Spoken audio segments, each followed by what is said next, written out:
I'm over there. I mean this in the pastoral sense. My beloved brothers and sisters, the body grow weak, the bones may bend, the hair may turn gray, but your soul does not age and it does not die. It is the one part of you that outlives your name, your possessions, and your worldly identity. You feed your body daily, but if you starve your soul, you will feel the emptiness no matter how full your life may look. Ignoring the truth is not freedom. It is a slow poisoning of the soul. You might smile on the outside, but deep within, something begins to fade when the truth is silenced. And I'm over here. I mean this in the pastoral sense. We live a world that celebrates noise, distraction, entertainment, endless opinions. But truth is often quiet, speaks to you in the stillness of the night, in the silence after chaos, in the moments when your heart is tired of pretending. Ignoring that voice may seem easier. After all, truth demands change. It demands currents that we stop running. But the longer you avoid it, the heavier your soul becomes. You can wear the finest clothes, live in the most luxurious homes, has your sense, and still feel like you're barely alive inside.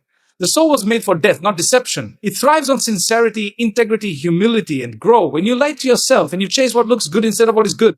I mean, this into the and over the pastoral sense. You're not hurting your reputation, you're wounding your soul. And that one doesn't show on your skin. It shows in your restlessness, in your anxiety, in your inability to find lasting peace. I mean this in the pastoral sense. It shows when you succeed on the outside, but feel hollow when the applause fade. Your soul, yours is the only part of you that will continue beyond your final breath. Everything else, the status, the wealth, the followers, the reputation gets left behind. I mean, this in the pastoral reality is most people spend their lives feeding what will decay, ignoring what will remain. The body gets groomed and styled off. The image is polished, curated, and protected. But the soul, it's often neglected, silenced. I mean this in the pastoral sense, or buried beneath layers of business and distraction. The result is a generation of people who look successful but feel lost, who seem full but are spiritually starving. People who go to great lengths to secure what will one day turn to dust, pastoral sense, but hesitate when it comes investing even a few moments in what will never die. The soul doesn't crave luxury, it craves honesty. It doesn't need applause, it needs purpose. It doesn't demand validation, it demands truth. I mean this in the past. And when you feed the soul the right way, with silence, with reflection, with truth, it grows stronger. You begin to feel alive in ways no achievement could ever give you. But when the soul is ignored, even the loudest celebrations feel empty. And I'm over here and I'm over here. I mean this in the pastoral sense. Even the cloud with restlessness. There's a reason people can reach the top of their careers and still feel like something's missing. Missing peace isn't something external, it's internal. The soul was never meant to be ignored. I mean, this is the quiet driver behind your every decision. It holds your values, intentions, your identity. And when you violate those things in the name of success, the soul's to fracture. At first, it shows up in small ways. Irritation, anxiety, emotional exhaustion. I mean, this is in the pastoral sense. But look, uncheck, that fracture deepens. It becomes burnout. It becomes confusion. It becomes a deep sadness that no vacation can fix and no applause can cover. Every lie you tell yourself adds another weight to the soul. Every truth you avoid chips away at its clarity. Pastoral sense. The soul doesn't forget what the mind tries to suppress. It stores every inward whisper, every neglected conviction. And though it may remain silent for a time, it eventually speaks. Not through words, but through the way you feel when you're alone. Pastoral fear. And this is the discomfort you can explain, through the tiredness that sleep doesn't fix. That is the soul crying out for attention, not attention from you. This isn't about religion, it's about reality.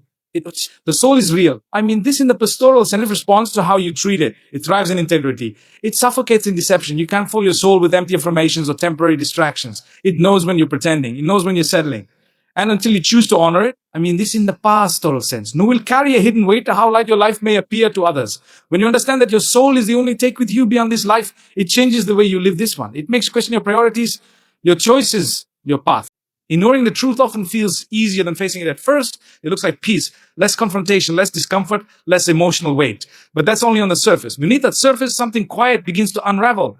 A small restless starts to grow. I mean this in the pastoral sense. A sense of disconnection creeps in even during moments that are supposed to bring joy. The truth doesn't go away just because you refuse to look at it. It waits, and the longer you run from it, the heavier it gets. People avoid the truth for many reasons. Fear, pride. I mean this in the pastoral sense. Shame, the pain of change. But what's often misunderstood is that ignoring truth doesn't protect you. It postpones the inevitable. It's like placing a bandage over a deep wound without cleaning it. It may cover the surface, but infection builds underneath. I mean this in the pastoral sense. The discomfort of faced truth is temporary, but the damage of ignoring it can last a lifetime. The soul is not designed to carry lies. It's not built to tolerate denial. So when you hide from the truth, the soul begins to suffer.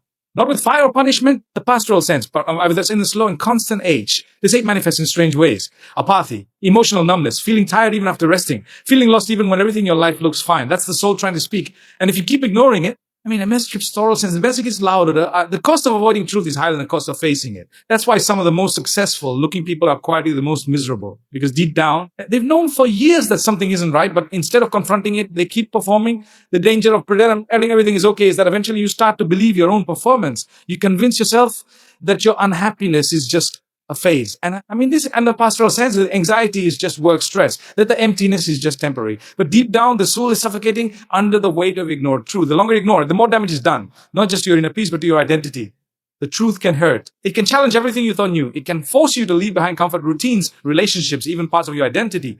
But it also liberates. It brings clarity. It creates alignment between who you are and how you live. And I'm over there in the past tense. Ignoring my easier in the moment, but I'm over with it. It always comes at a cost. You can numb it with distractions, entertainment, even business. But that nagging discomfort never fully disappears because your soul knows when you're not being honest with yourself, with others. This is in the pastoral sense. With life, there comes a point where you can no longer lie your way into peace, where you realize that silence doesn't equal resolution, and that every time you turn away from truth, you take one more step away from the wholeness you're searching for.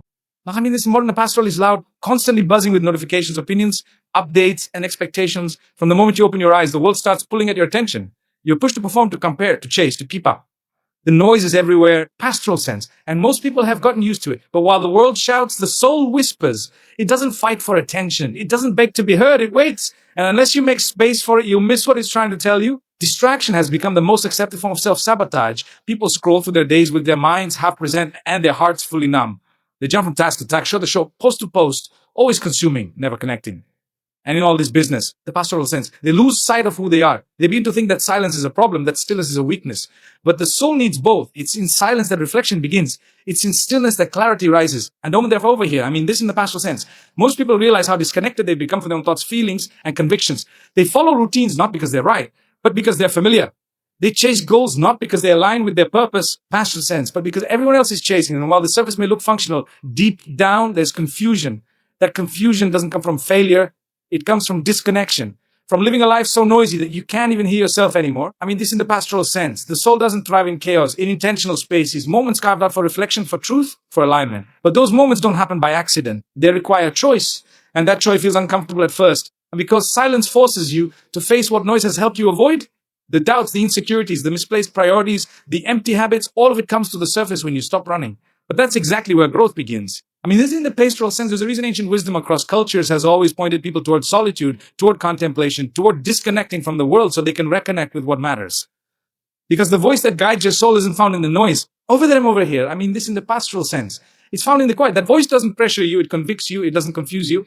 It corrects you, but can't speak through a life constantly drowning in distraction. People often say they feel lost. Over here, and they're there and have pastoral sense that they don't direction. It's that they've stopped into the compass inside them. The compass is still there, but it gets buried under everything that screams for attention.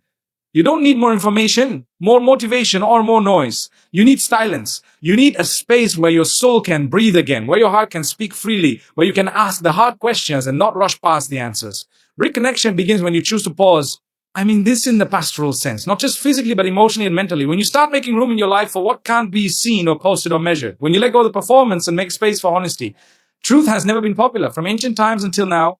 I'm over here. This in the pastoral sense. It has always come with resistance. People don't reject truth because it's unclear. They reject it because it's uncomfortable. It confronts what they've accepted, challenges what they've built, and threatens the lies they've come to depend on. This in the pastoral sense.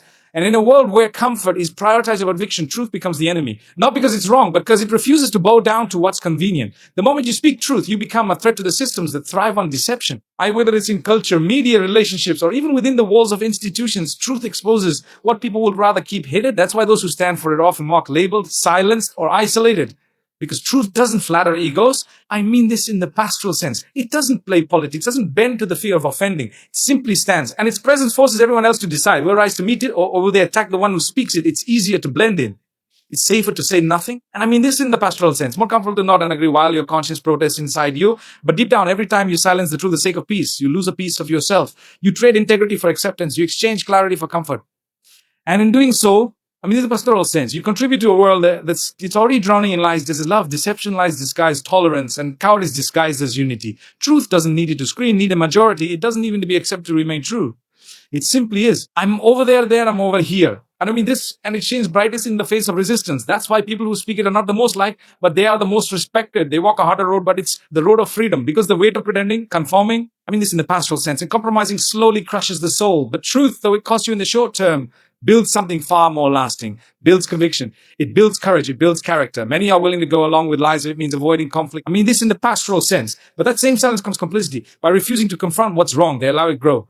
By choosing popularity over principle, they leave truth undefended. And eventually they become numb, not just to what's false around them. I mean this in the pastoral sense, but to what's real with him. Because the soul wasn't made to live in contradiction. It was made to walk in alignment. Standing for truth will always cost you something. A relationship, a reputation, an opportunity to sit at the table. But what you gain is far greater. I mean this in the pastoral sense. Self-respect, peace of mind, clarity of purpose. You may walk alone at times, but you'll walk in freedom. And you'll sleep with a clear conscience, knowing you didn't betray your soul for the applause of the crowd. You stayed rooted in something real, something eternal, something unshakable. The most dangerous illusion today is that comfort equals purpose. People have been conditioned to believe that if something is hard, it must be wrong. If it's uncomfortable, it must be avoided. But that's not how growth works. That's not how conviction works. That's certainly not how transformation works. Growth demands discomfort. And yet so many chase a version of life that is smooth, entertaining, and easy, completely unaware that what they're choosing is slow decay. The soul wasn't built to be entertained endlessly. It was built to wrestle with meaning, to hunger for substance, to strive for truth, even when that truth cuts deep. Comfort numbs. It slowly desensitizes you to what matters. It doesn't ask you to reflect. It doesn't push you to act. It simply tells you to relax, to consume, to indulge. And at first it feels like rest.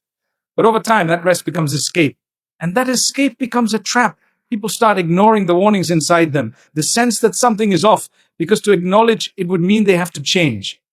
They'd have to let go of what's easy and confront what's necessary. Purpose is found in tension. It's found in the discipline to keep walking when quitting would be simpler. It's in the daily decisions that no one claps for. It's in the sacrifices that no one sees. Entertainment promises you happiness without effort, meaning without responsibility. But purpose requires something from you. It requires sacrifice. It requires focus. It requires the ability to say no to things that feel good in the moment but lead nowhere. There is nothing wrong with moments of joy, laughter, or lightness. But when a life becomes consumed with chasing feel-good distractions, it leaves no space for reflection. And reflection is where correction begins. It's where the lees are confronted. It's where the deeper questions are asked, the questions that entertainment drowns out. Who am I becoming? What am I living for? What have I allowed myself to believe that isn't true? What have I avoided because I feared the cost? We weren't designed to be passive spectators in our own lives, but that's what entertainment culture has produced. People who watch, scroll, and not but rarely engage. People who react more than they reflect, who consume more than they create, who cheer others on in their journey but delay their own. And over time, that passivity erodes strength. It makes people forget what conviction feels like. It trains them to be silent when they should speak, to accept when they should challenge, to coast when they should fight. Comfort convinces you to lower the bar. Purpose demands you raise it. Comfort says, you've done enough. Purpose asks, is this who you are made to be? Comfort wants you entertained. Purpose wants you awake. And if you choose comfort long enough, you'll wake up one day wondering how you drifted so far from what mattered most. Not because someone dragged you away, but because you quietly let go of what was hard and embraced what was easy. The soul deteriorates not through sudden collapse, but through quiet neglect. It's not the dramatic moments that usually cause the most damage. It's the small compromises, the subtle silences, the daily decisions to look away instead of leaning in. People assume that as long as they avoid major failures or public downfalls, they're doing fine. But the truth is, erosion doesn't announce itself. It happens slowly, silently, as we choose convenience over conviction, noise over stillness, distraction over discipline. Every time you know the truth and fail to stand on it, you chip away at your inner strength. Every time you witness what's wrong and decide it's not your place to speak, you train your heart to be quiet when it should roar. And eventually, the silence becomes normal. The apathy becomes comfortable. The weight of truth feels heavier than it really is, not because it grew, but because your muscles for carrying it with it from lack of use. People look around and ask why everything feels so shallow, why nothing feels real anymore. They ask why they feel empty even when they have more entertainment, more choices, more voices than ever before. It's because the soul cannot survive on substitutes. It needs truth. It needs clarity. It needs confrontation. It needs moments where it stands alone because it refused to follow the crowd. And when those moments are avoided long enough, the soul starts to suffocate beneath the surface, even while the face smiles and the crowd cheers. You cannot nourish your soul by feeding your flesh. You cannot expect depth when you invest only in appearances. You cannot expect integrity when you build your life around applause. So many people are addicted to being liked, approved, seen as nice.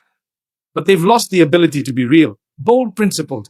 And slowly, without realizing it, their strength is traded for politeness, their clarity for ambiguity, their voice for silence. This is how the soul dies, not in one tragic moment, but in the everyday decisions to prioritize ease over truth. People avoid discomfort so often that they begin to fear it. They fear being the one who says what no one else will say. They fear being misunderstood. They fear being rejected. But in that fear, they surrender very parts of themselves that make them strong. The soul must be trained like any other part of you. It needs resistance. It needs challenge. It needs moments where it's forced to choose between comfort and conviction. And in choosing conviction, even when it's painful, it grows stronger. The clarity sharpens, the courage rises, the noise of the world gets quieter, and the quiet of truth becomes louder. But this kind of strength isn't given, it's built. It's forged in the choices you make when no one is watching. It's found in how you respond when no one else stands with you. It's the result of staying consistent in a world that rewards compromise. And while the world may not celebrate this kind of life, your soul will remain intact, undivided, unbroken, unashamed.